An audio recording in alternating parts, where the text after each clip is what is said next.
So మనతో పాటు MLA Anjay Yadav గారు ఉన్నారు. నమస్తే సార్. నమస్కారం అమ్మా. సో 2 సార్లు ఎమ్మెల్యేగా గెలిచారు, 3వ సారి ఎన్నికల బరిలో దిగుతున్నారు. ప్రచారం ఎట్లా సాగుతోంది? షాద్నగర్ నియోజకవర్గాల ప్రజల నుంచి ఎట్లాంటి స్పందన వస్తోంది? మీరు ఇప్పుడు చూడవచ్చు, ప్రజలు ఒక్కొక్క ఊళ్ళో ఎంత పెద్ద సంఖ్యలో వచ్చి ఆప్యాయతోటి ప్రేమతోటి పలకరించి వాళ్ళకి స్వాగతం పలుకున్నందుకు మాకు చాలా సంతోషం అనిపిస్తుందమ్మా. ఏ ఊరికి పోయినా ఎక్కడ పోయినా, ఏ తండలకు పోయినా కానీ తండలకు పోతే కూడా వాళ్ళు ప్రజలు కేసీఆర్ చేసే సంక్షేమ కార్యక్రమాలకు వాళ్ళు చూసి, అభివృద్ధి కార్యక్రమాలు చూసి వాళ్ళ స్వాగతం పలుకుతున్నాము. సో మీరు గత ఎన్నికల్లో ఇచ్చినటువంటి వాగ్దానాలన్నింటినీ నెరవేర్చారా? ఈసారి ప్రజల్లోకి ఎలాంటి హామీలతో ముందుకెళ్తున్నారు? నేనమ్మా ఇంతకుముందు ఎవరు అడిగినా పనులు చేసేసిన, ఎవరైనా పనులు చేసినా నెరవేర్చినాం. ఇంకా ముందేమైనా మిగిలిపోతే కూడా కొద్దిగా ఉంటాయి కదా, అట్లాంటి కూడా పూర్తి చేస్తాం. ఎందుకంటే ఎడ్యుకేషన్ పరంగా కూడా ఒక మా ఎస్టీ మహిళా డిగ్రీ కాలేజ్ చేసినాం, ఎస్టీ గురుకుల పాఠశాల మనం చేసినాం, బీసీ గురుకుల పాఠశాలలు ఉన్నాయి, బీసీలో కూడా డిగ్రీ కాలేజ్ కానీ, అదేవిధంగా ఇంకా కొద్దిగా పీజీ కానీ ఏవే ఉంటే ఎడ్యుకేషన్ పరంగా కూడా డెవలప్ చేయాలని ఆలోచన ఉండదమ్మా. పిల్లలు చాలామంది చదువుకున్న ఇంట్రెస్ట్ చాలా అయింది. ప్రతి తల్లిదండ్రులు కూడా కష్టపడి పిల్లలు చదివిస్తున్నారు కాబట్టి వాళ్ళకు ఎడ్యుకేషన్ విద్య అనేది అందుబాటులో ఉంచాలని నా ఆశయం. సో 400కే సిలిండర్ ఇస్తామంటూ బీఆర్ఎస్ మేనిఫెస్టోలో పెట్టింది కదా, మీరు ప్రజల్లోకి వెళ్ళినప్పుడు మహిళల నుంచి మీకు ఎలాంటి రెస్పాన్స్ వస్తుందండి? 400 అన్నప్పుడు వాళ్ళు సంతోషపడుతున్నారు. 800 తక్కువ అవుతున్నాయి కదా, మాకు చాలా సాయం అవుతుంది కానీ ఆలోచన చేస్తున్నారు వాళ్ళు. 3000 అంటే అరువులైన స్త్రీలకు 3000 ఇస్తామన్నట్టు, అంటే వీధులకు అరువులో ఉన్న స్త్రీలకు 3000 ఇస్తామన్నప్పుడు గ్యాస్ సిలిండర్ 400కి ఎంత భారమైన తరిమ భారం భరించి ముఖ్యమంత్రి గారు 400కే సిలిండర్ ఇస్తానికి సంతోషపడుతున్నాను. సో షాద్నగర్ నియోజకవర్గంలో దళిత బంధు కావచ్చు, రైతు రుణాలు కావచ్చు, ఈ విషయంలో ప్రజలకు ఎలాంటి మేలు జరిగిందంటారు? అమ్మా, గతంలో ఈసారి ఎలక్షన్ అయిన తర్వాత 2 సంవత్సరాలు కరోనా వచ్చింది, 1 సంవత్సరం ఎలక్షన్ అయిపోయింది. కరోనా వచ్చి గవర్నమెంట్కి చాలా నష్టం జరిగింది. 1,00,000 కోట్ల దాదాపు 1,00,000 కోట్ల వరకు నష్టం జరిగింది. కొద్దిగా గవర్నమెంట్ చాలా ఇబ్బందులు పడ్డది. అప్పుడు ప్రతిపక్ష పార్టీలు రుణమాఫీ కాలే అన్నారు. గవర్నమెంట్ రుణమాఫీ చేసింది. అందులో కొన్ని బ్యాంకర్స్ మరి ఏం అకౌంట్స్ అది తప్పు చూపించేట్లు ఆగినాయి. అవి కూడా అగ్రికల్చర్ ఆఫీసర్లు కరెక్ట్ చేసి పంపుతున్నారు, వాళ్ళకు కూడా అయిపోతాయి. నేను ఒక అబ్బాయిని అడిగిన, నాకు అర్థం కాలేదు, బ్యాంకుల అకౌంట్ తప్పు చూపించేది ఏమైందంటే ఒక అబ్బాయి చెప్పిండు, సార్ నాకు రుణం తీసుకుంటే బ్యాంక్ ఆయన ఏమంటే రెన్యువల్ అది కట్టేసి గవర్నమెంట్ నుంచి ఇస్తే నీకు డబ్బులు ఇస్తా కానీ రెన్యువల్ చేసుకో అంటే రెన్యువల్ చేసుకోనట. పాత అకౌంట్ అది క్లోజ్ అయింది, మళ్ళీ రుణం తీసుకుంటే కొత్త అకౌంట్ వచ్చింది. ఆ అమౌంట్ అనేది పాత అకౌంట్కి వచ్చింది. పాత అకౌంట్ క్లోజ్ ఉండదు కదా, దాని కొరకు ఇప్పుడు అధికారులు ఏం చేసే అగ్రికల్చర్ ఆఫీసర్లు ఏంటంటే కొత్త అకౌంట్ నేను అది పంపించారు, వాళ్ళకి రుణమాఫీ అవుతుంది. అంటే మీరు అనుకున్నంత స్థాయిలో ఇది జరగలేదంటారా? గవర్నమెంట్ రుణమాఫీ చేసిందమ్మా, బ్యాంకర్స్ అకౌంట్ తప్పు చేయించిన దానికి కొంతమందికి ఆ రుణమాఫీ కాలే అన్నారు. అది కూడా అగ్రికల్చర్ ఆఫీసర్లకు మేము చెప్పినాము. ఏడీ అగ్రికల్చర్ వాళ్ళు పోయి బ్యాంకులను ఇట్లా చేయకూడదని బ్యాంకులను కోపమై వాళ్ళని వాళ్ళ ఆర్ఎంఓలు ఉంటారు, ఆర్ఎంఓలను దొరికిపోయి మళ్ళీ వాళ్ళ అకౌంట్ సరి చేసి గవర్నమెంట్కి నివేదిక పంపిరు, అయిపోతాయి కంప్లీట్. సో మీరు సర్కారుతో కొట్లాడి షాద్నగర్ నియోజకవర్గానికి సుమారు 4,000 కోట్లను ఇక్కడికి అభివృద్ధి కోసం తీసుకొచ్చారు. ఇతర నియోజకవర్గాలతో కంపేర్ చేస్తే ఇది చాలా ఎక్కువ అంటున్నారు. కానీ 9 సంవత్సరాలుగా షాద్నగర్ డెవలప్ అవ్వలేదు అంటూ చాలా విమర్శలు కూడా వస్తున్నాయి. ఏం చెప్తారు దీన్ని? ఎవరో చెప్పాలి, ఏ డెవలప్ ఇప్పుడు కాదమ్మా, డెవలప్ ఏది కాదో చెప్పాలి కదా, దానికి ఆధారం ఉండాలి కదా. ఏ రంగంలో కాలే, ఏ డిపార్ట్మెంట్లో కాలే. గత 60 సంవత్సరాలు ఒక్కొక్క డిపార్ట్మెంట్కి వాళ్ళు అడిగేటోళ్ళు వాళ్ళకి చదువుకున్న వాళ్ళే ఉండొచ్చు, విఘ్నులే ఉండొచ్చు. అలా ఏ డిపార్ట్మెంట్కి పోయి 60 సంవత్సరంలో ఎంత పని అయింది, 9 సంవత్సరాలు ఎంత పని అయింది చూసుకుంటే అయిపోతాయి కదా. ఎలక్ట్రిసిటీ డిపార్ట్మెంట్ అనుకో, 60 ఏళ్ళలో ఎన్ని సబ్ స్టేషన్లు అని, 9 ఏళ్ళ 10 ఏళ్ళు అని. అదేవిధంగా ఎడ్యుకేషన్ డిపార్ట్మెంట్ అప్పుడు ఎన్ని అని, ఇప్పుడు ఎన్ని అని. అదేవిధంగా R&B డిపార్ట్మెంట్ పోవాలి, పోయి అప్పుడెన్ని రోడ్లు అయినాయి, ఇప్పుడు ఎన్ని రోడ్లు అయినాయి 10 ఏళ్ళలో. అదేవిధంగా హెల్త్ డిపార్ట్మెంట్ పోవాలి, అప్పుడెన్ని హాస్పిటల్ ఉండే, ఇప్పుడు ఎన్ని హాస్పిటల్ ఉండే, ఎట్లా అయినాయి అది చూసుకునే వాళ్ళు తెలుస్తాయి కదా. ఏం చేయడం ఎక్కువ మాట్లాడతారమ్మా, చేసేవాడు మాట్లాడు. సో ప్రజలకు ముఖ్యంగా కావాల్సింది ఒకటి విద్య, ఇంకొకటి వైద్యం. ఈ 2 విషయాల్లో షాద్నగర్లో ఎలాంటి డెవలప్మెంట్ జరిగిందండి? మా ఎడ్యుకేషన్ విషయంలో మాకు 6 గురుకుల పాఠశాలలు వచ్చినాయి, 6 మండలకు 6 గురుకుల పాఠశాలలు వచ్చినాయి. ఒకసారి నేను ముఖ్యమంత్రి గారి దగ్గరికి పోయినా, సారు మాకు ఒక కొత్తూరులో కొందూరులో జూనియర్ కాలేజీలు కావాలంటే ఎన్ని కావాలి అన్నాడు. అంటే 2 సార్లు కొత్తూరు ఒకటి కొందూరు ఒకటి కావాలన్నాను కదా, మీకు 2 అయితే సరిపోతా అంటే 2 అయితే ఇప్పుడు కావాలన్నాను. మిగతా ఎన్ని గురుకుల పాఠశాల అంటే 6 ఉన్నాయి, 6 జూనియర్ కాలేజీలు కావాలన్నా 2 కావాలంటే సప్పుడు కాబట్టి వెళ్ళిచ్చినాయి. అవి జూనియర్ కాలేజ్ అయినాయి అంటే అప్గ్రేడ్ అవుతున్నాయి అట్లా. దాంతోపాటు ఎస్టీ మహిళలకు కూడా డిగ్రీ కాలేజ్ ఇచ్చిండు మళ్ళీ సార్. సో వైద్యం విషయంలో అండి, వైద్య విషయంలో ఇప్పుడు ఎట్లా అంటే షాద్నాల్రా ఎప్పుడు మా తాను ఎక్కువ యాక్సిడెంట్లు అవుతుంటాయి, ట్రామా సెంటర్ శాంక్షన్ చేసాము నడుస్తున్నది.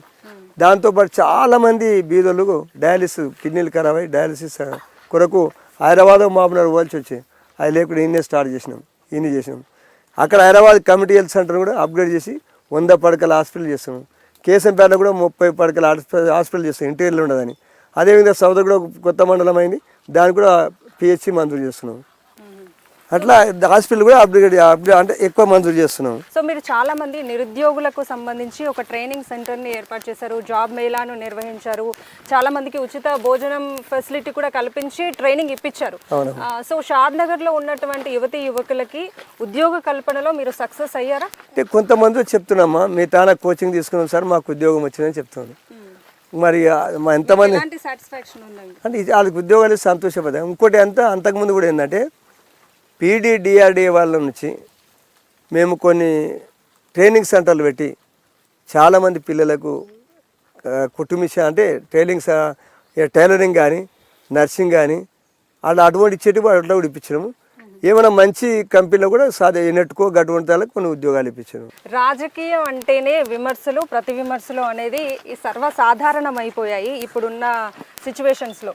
కానీ షాద్ నగర్ ఎమ్మెల్యే అంజయ్య యాదవ్ గారి మీద ఎవరు విమర్శలు చేయరు, ఈవెన్ మీరు కూడా ఎవరి మీద విమర్శలు చేయరు. ఏంటి మీ సక్సెస్ సీక్రెట్ ఏంటి? నాకు విమర్శ అంటే ఓన్ మీద విమర్శ నాకేం తెలుసామా, నా మీదేమని చేస్తే నాది ఒక తప్పు చూపించండి, ఏదైనా పొరపాటు చేస్తే నేను దాని మీద విచారణ జరిపి నేను సంతోషపడతాను. నేను సంతకం పెడతా ఎడికే ఎవరు గవర్నమెంట్ చేసినా లేక స్వచ్ఛంద సంస్థలు ఏదానికి నేను తప్పు చేస్తే చూపించాలి. అబద్ధం ఆడకుండా ఏ నిజమో కొద్దిగా ఉంటే ఎక్కువ మాట్లాడాలి, కానీ ఏం లేనితనం మాట్లాడితే బాధ అనిపిస్తుంది. 24 గంటల కరెంటు కూడా రైతులకు అంటే అనవసరం అన్నట్టే మాట్లాడుతుంది కదా కాంగ్రెస్, ఏం చెప్తారు? వాళ్ళ విజ్ఞతగా వదిలేస్తామా, ప్రజలు గ్రహించాలి. కరెంట్ లేకపోతే ఎట్లా బతారమ్మా? 3 గంటలకి చాలు అంటారు, 3 గంటలతో బతారా కరెంటు? వ్యవసాయాలు బతారా? రేవంత్ రెడ్డి గారు 3 గంటలే చాలు అంటాడు, మామేకల్లా మాట్లాడు. ఇప్పుడు దాని మాట మార్చి 3-4 గంటలు అయితే సరిపోతాంట. అది 10H మోటార్ అంట. ఇక్కడ 10H మోటార్ నడుస్తుందా? 10 హాస్పాల మోటార్ ఎన్నో మా కాన్షియస్ కూడా ఎవరైనా దొరికితే 10 హాస్పాల మోటార్ నడిచేది. 3 హాస్పాలు శల్కలలో బోర్లు వేసుకున్నాం మా అంటే 5 హాస్పాలు నడిస్తే మంచిది. ఇంకెక్కడన్నా రేరుగా ఏమన్నా ఒక తాన గుంత అదే గింత స్థలం ఉంటుంది చూడు, నీళ్ళు ఉండే స్థలాల్లో ఏమన్నా 7:30 పెట్టేది ఏమన్నా ఒకటి రేరుగా షాద్నార్లో. మరి 10 హాస్పాలు ఎట్లా నడుపుతాడా? దానికి ఏం మాట్లాడాలి? నేను వ్యవసాయదాడు, ఆయన కూడా వ్యవసాయం తల్లిదండ్రులు వ్యవసాయం చేసి ఉంటారు అనుకుంటా. ఇక ఆయనకి నేనేం చెప్పాను? అంతకన్నా ఎక్కువ ప్రజలే గ్రహించాలి, రైతులే గ్రహించాలి. దానికి మనం ఏం చెప్తామా? సో ఇక్కడ పంటలు అయితే పచ్చగా కనబడుతున్నాయి సార్, కానీ షాద్ నగర్ నియోజకవర్గంలో వరి సాగుకు సంబంధించి నీళ్లు సఫిషియెంట్గా సరిపోతున్నాయా? లక్ష్మీదేవిపల్లి ప్రాజెక్ట్ అనేది ఇంకా కంప్లీట్ కాకపోవటానికి కారణాలు ఏంటి అనుకో?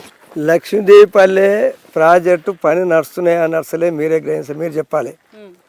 ఎట్లా చేయాలి? ఎట్లా మీరు ఏమైనా ఇంజనీర్లను అడగాలి, లేక ఎవరైనా తెలిసిన వాళ్ళు చెప్పాలి. లక్ష్మీదేవిపల్లి ప్రాజెక్టు పని నడుస్తున్నట కానట. లక్ష్మీదేవిపల్లికి వెళ్ళి నది పోతలేదు, దానికి ఆనకట్ట ఏనికి. లక్ష్మీదేవిపల్లి అనేది ఎత్తైన ప్రదేశం, ఇది మా ఎత్తైన ప్రదేశం. అంటే పనులు స్లోగా జరుగుతున్నాయి అనేది ఒక అదేమ్మా, అది చూడాలి. అప్పుడు 10 ఏళ్ళ కింద ఏ పాటి పనులు జరిగినాయి, 10 ఏళ్ళ తర్వాత లోపల ఏ పాటి పనులు జరుగుతున్నాయి. ఇది 6వ రిజర్వాయర్. ఆడ ఎత్తిపోసుకుంటూ రావాలి, ఎత్తిపోసుకుంటే నీళ్ళు రావాలి. లక్ష్మీదేవిపల్లి ఇక్కడ నది పోతుంది, ఎందుకు ఇది కడతలేరా, ఆనకట్ట కడతలేరు, ప్రాజెక్ట్ కడతా అంటే అర్థం ఉండదు. దీనికి నీళ్ళు ఎత్తిపోసుకుంటే రావాలి. 4వ ఫ్లోర్ వేయాలేమా, ఫస్ట్ ఫ్లోర్ సెకండ్ ఫ్లోర్ అంటే పిల్లర్స్ ఏంటి 4 ఫ్లోర్ పడతామా? అందుకొరకు అక్కడి నుంచి కృష్ణా నుంచి నీళ్ళు తెస్తారు, ఏలూరు నుంచి కొల్లాపూర్ నుంచి ఏలూరు నుంచి నీళ్ళు తెస్తాను. దాదాపు ప్రాజెక్టులు 5వ ప్రాజెక్టులు కూడా కోదండపూర్ కూడా అవుతున్నది. ఉదండపూర్ నుంచి కూడా మాకు కొన్ని ప్రాంతాలకు వస్తాయి. నేను అనుకుంటా దీనికి వస్తాయి, ఈ ప్రాంతానికి వస్తుంది. కొన్ని రోడ్డు పోటు ఉన్న ఎత్తు ప్రదేశాలు మాత్రం లక్ష్మీదేవిపల్లితో నీళ్ళు వస్తాయి. ఉదండపూర్ నుంచి చాలా ఏరు వస్తాయి మతానికి పని నడుస్తుంది వేగవంతంగా నడుస్తుంది. మొన్న ఏంటంటే కొల్లాపూర్లో మీటింగ్ అయింది. కొల్లాపూర్ మీటింగ్ మతానికి జనం పోయాం. నేనన్నా మీరు మీటింగ్ పోండి కానీ ప్రాజెక్టులు చూసుకుంటూ పోయినా అని చెప్పిన. ప్రాజెక్టులు చూసుకుంటూ పోతే వాళ్ళు ఏమన్నా అంటే వచ్చినాక అయ్యా ఇది మనుషులు చేసిన పని నాట అయిపోయినారు. వాళ్ళకి అంత అఫ్సోస్ అయింది. ఎందుకంటే ఇంత పనులు చేస్తున్నారు అని వాళ్ళు ఆలోచన చేస్తున్నారు. మరి ఇక పనులు కాలేదు అంటే ఏం చెప్తారు? ఇప్పుడు 2 సార్లు ఎమ్మెల్యేగా గెలిచారు. మీకు అంటే ఈ 9 సంవత్సరాల కాలంలో బాగా సాటిస్ఫాక్షన్ ఇచ్చినటువంటి పని ఏదంటే ఎమ్మెల్యేగా నా నియోజకవర్గానికి ఇది చేశాను, లేదా ఎమ్మెల్యేగా ఈ నియోజకవర్గానికి ఈ పని చేయలేకపోయాను అనేవి ఏమైనా ఉన్నాయండి? అమ్మా నేను సంతోషపడేందంటే ప్రతి తండకు కానీ తండలకు కానీ ఊళ్ళకి కానీ రహదారులకు చాలా కష్టం ఉండేది. రోడ్లు చేయించిన కొన్ని కాంట్రాక్టర్లు చేయక అది రోడ్లు కొంత ఆగినాయి. ఇప్పుడు షాద్నార్ మీద కొత్తూరు నుంచి కూడా చౌరస్తా వరకు పోయింది. దాని అవతల కూడా 45 కోట్లు మంజూరు చేసిన. చౌరస్తాకి అక్కడ వైజయంకి ఉదాహరణ చెప్తున్నా. 45 కోట్లు మంజూరు చేసిన. 45 కోట్లు మంజూరు చేస్తే ఆ పార్టీలు మీటింగ్ పెడతారు. ప్రతిపక్షాలు తొలుత మీటింగ్ పెడతారు. ఇది కావాలి రోడ్ ఇట్లున్నది అట్లున్నాడు. అయితే మనం అయింది అనుకో ఇక దుకాణాలు చెప్తారు నీ దుకాణం కూడా కొడతారు చూడు, నువ్వు జాగ్రత్త, నువ్వు ఏ నీకు రోడ్డు వాళ్ళు చెప్తారు.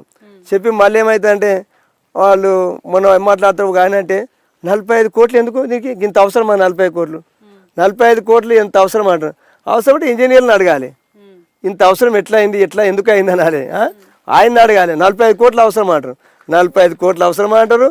రోడ్డు కాలేదు అంటారు. రోడ్ అయితే దుకాణాలను ఎవరు మా అది పోతా చూడు ఇది పోతా చూడు ఆపేయమంటే చెప్తారు. అట్లుంటాయి మాకు కొన్ని పని విమర్శలు వాళ్ళకి కావాలన్నట్టు ఆయనకి ఏదో అడ్డం పెడతారు. ఇక వాడు రోడ్ అయిపోయాడు. రోడ్డుకు వస్తే ఆడ భూమి ఉన్నందుకు అడ్డం చెప్తారు. నీ దాంట్లో మట్టి కోసం పోనీయకు. ఇటువంటి కూడా చూసినాను చాలా ఇబ్బంది.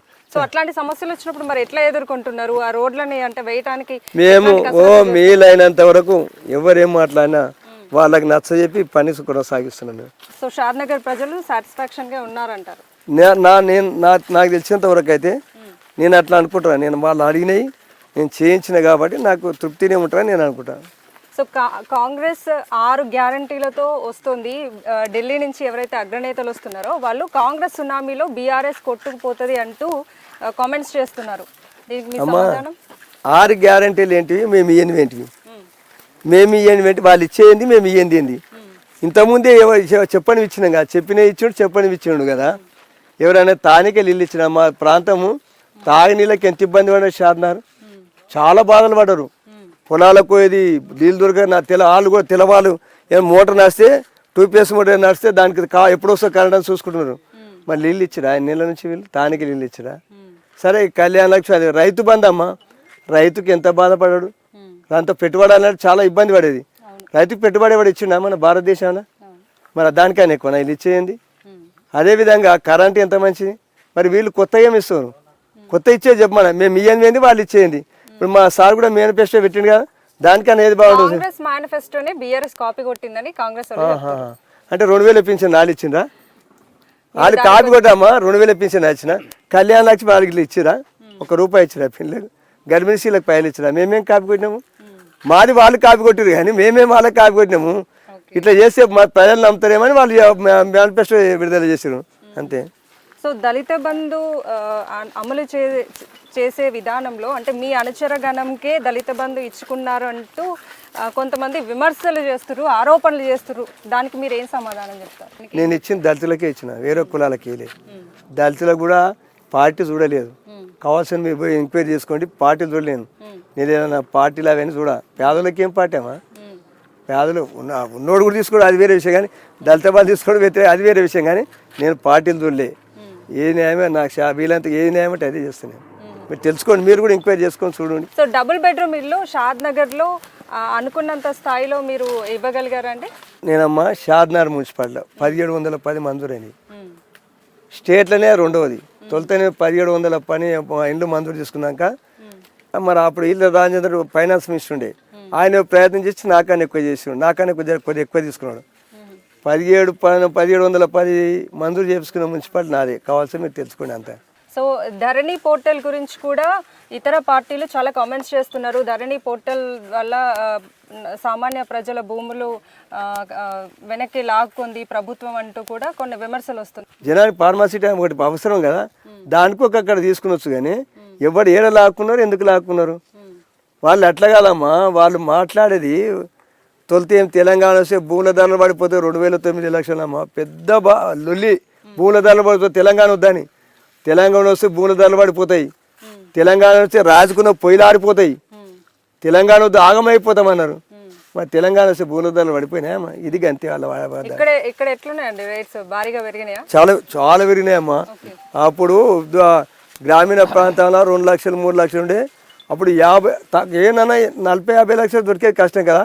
70-80 లక్షలు, కోటి పైన రోడ్డు ఉంటే మామూలుగా 2-3 లక్షలు ఎంత పెరిగిన అర్థం చేసుకొని. సో హైదరాబాద్ కి అతి సమీపంలో ఉన్నటువంటి షాద్నగర్ నియోజకవర్గం డెవలప్మెంట్ విషయంలో కొంత వెనకబడి ఉంది అని కూడా అంటున్నారు. అట్లా అది కాదమ్మా అంటున్నారు కదా. అన్న ఆయనను పోయి పక్క కాన్స్టిట్యున్సీలో ఇది కాన్స్టిట్యూన్సీ చూసామనాలి. అన్న ఆయన పెద్దమా అంత తెలివైన అన్న వ్యక్తులను పక్క కాన్స్టిట్యున్సీలో చూసి నా తాళిలో మాట్లాడాలి. పక్క కాన్స్టిట్యున్సీలు ఎంత డెవలప్ అయినాయి, మాది ఎంత అయింది, ఆయన చూసి వచ్చి మాట్లాడాలి పెద్ద మనుషులు అన్న ఆయన. ఎందుకంటే మినిస్టర్లే వచ్చి నా మీద మీటింగ్లు పెట్టేటప్పుడు మరి నీకు ఎట్లా వస్తాయి పైసలు, ఇంత ఇంత తెచ్చుకో పైసలు అన్నారు మినిస్టర్లే. ఇవాళ పేర్లేదు మినిస్టర్లే అన్నారు ఇన్ని డబ్బులు మీకు ఎట్లా వస్తున్నాయని. ముఖ్యమంత్రి గారు ఆశీర్వాదం ఉండదు కాబట్టి ఆయన ఇష్టం మేము చేస్తున్నాము. సో 2 సార్లు ఎమ్మెల్యేగా గెలిచారు, 3సారి గెలిచి హ్యాట్రిక్ కొట్టబోతున్నారా? ఎలాంటి కాన్ఫిడెన్స్ ఉంది మీలో? మాకు ప్రజలకు సేవ చేసినాము కాబట్టి వాళ్ళు మన ఆశీర్వదిస్తారని నమ్మకం ఉండదు. సో ఈసారి గెలిస్తే అంజయ్య యాదవ్ గారికి మంత్రి పదవి కూడా రావచ్చు అని కొన్ని వార్తలు వస్తున్నాయి. సో ఎమ్మెల్యేగా ఉండి ఏమైనా ఈ నియోజకవర్గానికి చేయలేని పనులు మంత్రిగా చేసే అవకాశం ఉందంటారా? ఏమైనా పనులు అలాంటివి మిగిలి ఉన్నాయి? ఇప్పుడు అట్లా కాదమ్మా, ఎమ్మెల్యే ఉండగానే బాగానే చేసినాము, మంత్రి కూడా కొద్దిగా ఎక్కువ వస్తాయని అంతేగాని మేము ఇప్పుడు పోయి అడిగి చేపించుకోవాలి. మంత్రి కొద్దిగా పిలిపించి చేపించుకునే అవకాశం ఉంటుంది, అట్లుంటాయి ఉంటాయి. కానీ సో రోడ్ల విషయంలో ఫుల్ ఫ్లెడ్జ్డ్గా చేశారా డెవలప్మెంట్ అనేది? నేనమ్మా చేసిన తండాల కూడా బీట్ రోడ్లు ఇచ్చినామా. ఎక్కడైనా కాంట్రాక్టర్లు చేయకపోతే కాంట్రాక్టర్లు చేయక పనులు అయినాయి, కానీ చేసినాం చాలా. ఒక్కో డిపార్ట్మెంట్ చూసుకొని ఎన్ని కోట్లు ఇచ్చినాం? 100 కోట్ల ఒక్కో డిపార్ట్మెంట్లా. మేము నిన్నమోనా ఇక్కడ ఈ ప్రాంత ఇప్పుడు చెప్పి ఎన్ని కోట్లు అని చెప్పి ఊరికి ఈ సంవత్సరమే 1,32 లక్షలు, 1,32 లక్షలమ్మా. ఈ సీసీ రోడ్లు 1,32 లక్షలమ్మా. ఒక్కొక్క పిల్ల 2 కోట్లు. సో మీకు ఇక్కడ షాద్నగర్లో ఎవరితో ఎక్కువ పోటీ అనుకుంటున్నారు? నేను అట్లా నాకు ఇప్పుడు ఏం తెలుస్తామో ప్రచారం అయితే తెలుసు. అందరు పోటీ ఉండరు, బీజేపీ పోటీ ఉండదు, కాంగ్రెస్ పోటీ ఉండదు, ఇండిపెండెంట్ అభ్యర్థి కూడా పోటీ ఉండరు. సో మీరు ఇప్పుడు బీఆర్ఎస్ ప్రభుత్వం చేస్తున్నటువంటి అభివృద్ధి సంక్షేమ పథకాలని ప్రజల్లోకి తీసుకెళ్లటంలో లోకల్ లీడర్స్ అంటే కొంత ఫెయిల్యూర్ అయ్యారు అంటూ బీఆర్ఎస్ అధినేత స్వయంగా చెప్పడం జరిగింది. ఎక్కడ ఫెయిల్యూర్ అయ్యారు అనుకుంటున్నారు? అంటే అట్లా ఏం లేకమ్మా చేస్తున్నారు, కానీ కొద్దిగా అందరికి తెలుసు కానీ నమ్మకంతో కొద్దిగా ఉండరు. అందరికి తెలుసు కదా అని అనుకుంటారు. మీరు అన్నట్టు కొద్దిగా కింది స్థాయికి పోవాలి, తెలుగు వాళ్ళకి కూడా విషయాలు చెప్తే బాగుంటుంది అని సార్ ఉద్దేశం కావచ్చు.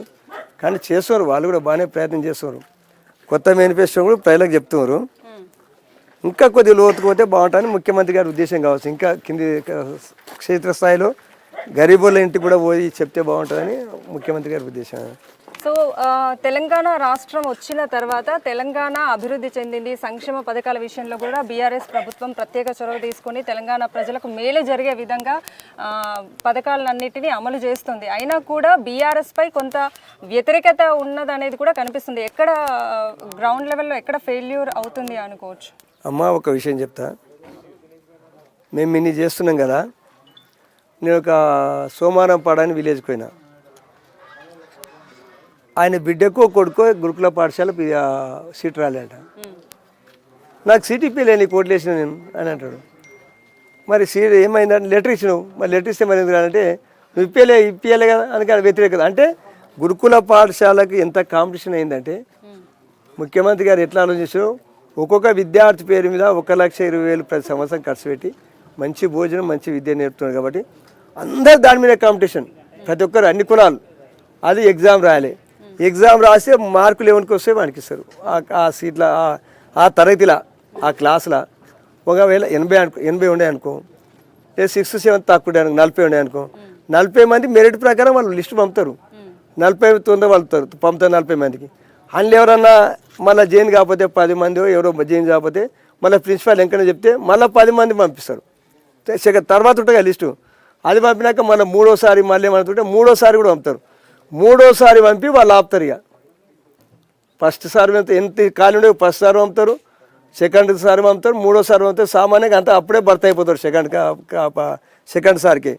కానీ ఇంకెవరో అనుకోకుండా ఎవరైనా స్కూల్ బంద్ అయితే, ఆబ్సెంట్ అయితే, రాకపోతే అప్పుడు మేము సంబంధిత సెక్రటరీకి పోయి అప్లికేషన్ దరఖాస్తు ఇస్తే ఆయన ఇస్తాడు. కానీ అలా ఖాళీ అని నేనేం చేస్తాం, దాని కొరకు నారాజు అవుతారు. అట్లా ఉంటాయి కొన్ని. సార్, ఫైనల్గా షాద్ నగర్ నియోజకవర్గంలో ఈ ప్రజలు మీకు ఎందుకు ఓటేయాలి అంటే ఏం చెప్తారు? వాళ్ళు ఏదైతే కోరుకున్నారో ఆ పనులు చేసినాం. మాకు సాధ్యమైనంత వరకు అభివృద్ధి చేసినాం. అన్ని రంగాల అభివృద్ధి, అన్ని డిపార్ట్మెంట్లలో అన్ని రంగాల అభివృద్ధి చేసినాం. ఇంకెందుకే కూడా ఎందుకే ఓట్లను వాళ్ళు కళ్ళతో చూస్తున్నారు కదా, ఇప్పుడు సర్పంచ్ ఇప్పుడు ఈ ఊరు నుంచి ఎక్కడెక్కడ బీట్ రోడ్ అని చెప్పి కదా సర్పంచ్ గారు చెప్పి ఎట్లా అయినా బీట్లు అని. మరి అట్లా చేసినా ఇంకెందుకే వాళ్ళు అడిగిన సీసీ రోడ్లు ఇస్తుంది, బీట్ రోడ్లు ఇస్తుంది, ఏ ఊరికి కావాల్సిన పని ఏదంటే అది ఇస్తుంది. ముఖ్యంగా నాకు కేసీఆర్ గారు తానికి నీళ్ళు ఇచ్చి కరెంట్ ఇచ్చి మళ్ళీ ఎందుకేరమ్మా వాళ్ళు. సో ఎన్నికల బరిలో దిగిన మీకు all the best sir. Thank you. Shad Nagar BRS MLA అభ్యర్థి అంజయ్య యాదవ్ గారితో ఇది ఇవాల్టి టుడేస్ లీడర్ కార్యక్రమం. నమస్తే.